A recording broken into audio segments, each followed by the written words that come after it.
Okay guys, welcome back na naman sa aking YouTube channel. No? So bukas update kay Nightcrows. Starting yan ng 7 AM ng umaga hanggang 10:40 AM ng umaga pa rin. So almost 3 hours yan mga boss. So ang main updates nito, ayan, simulan na natin agad. Ayan, new events will take place. So unang-una dyan yung Guild Order event.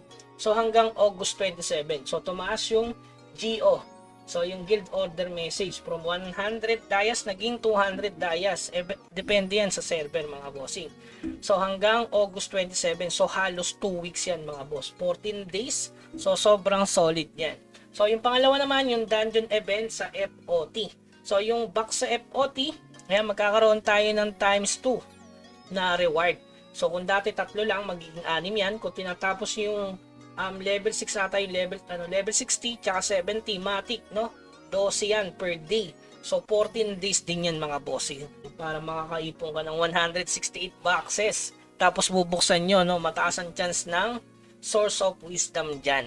So may pag-asa tayo matier 2 natin yung Ironclad na yun.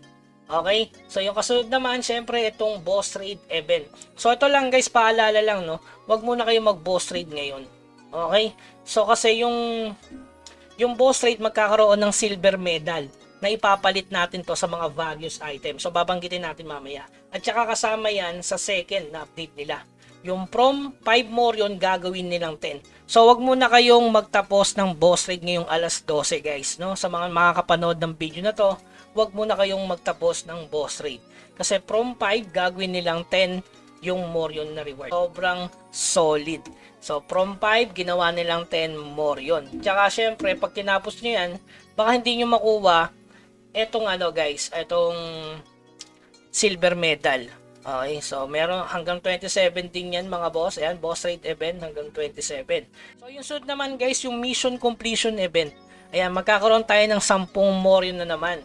At, syempre, Ancient Papyrus. So, nakalagay dito, kailangan mo lang magtapos ng 30 daily quest. Syempre sa boss raid hanggang 5 times.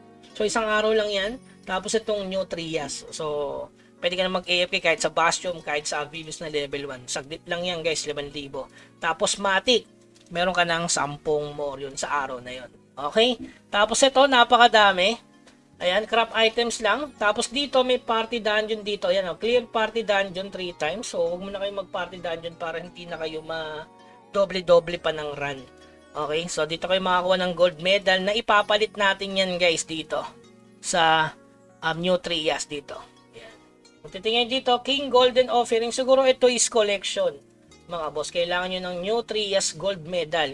So nakukuha siya dito, pero kakaunti lang yung gold medal dito guys. Marami dito silver and bronze. Tapos yung check-in event, including na rin yung bronze medal na ipapalit dito.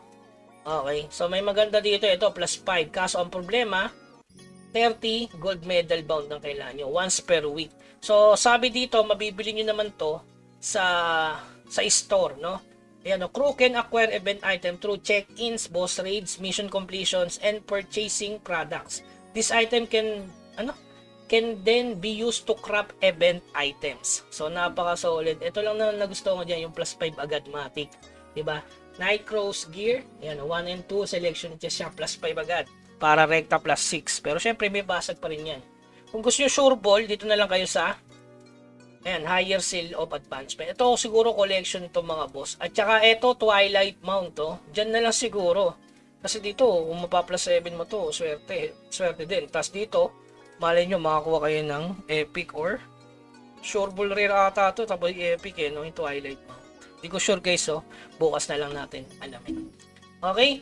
So, yun lang yung upgrade ni Nightcrows. Sabay may mga improvements dito regarding sa mga bugs issue. Ayan.